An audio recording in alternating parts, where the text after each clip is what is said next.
Hey, how you doing? Real quick, I forgot to put something in the last video on that real long one.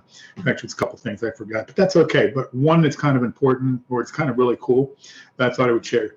Anybody who's been following prophecy for any amount of time knows the fig tree generation is Israel. And I did a video recently about that.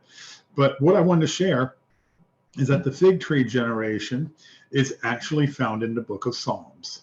So turn your Bible to page 814. Yeah, that's it. That's my Bible.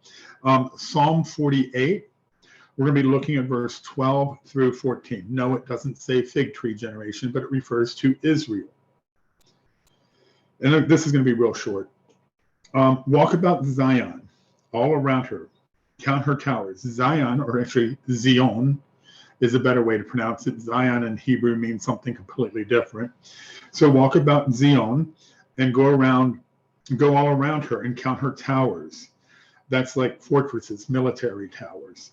Mark her bulwarks, again, fortresses, and consider her palaces, different ways to say the same thing.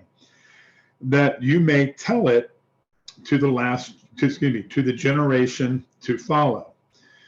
For this is God, our God forever and ever.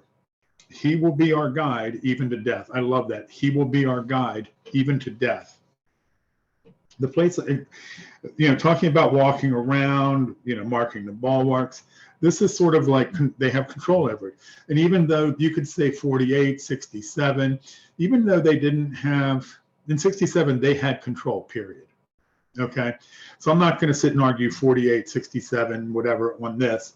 But it's that verse that says that you may tell it to the generation to follow.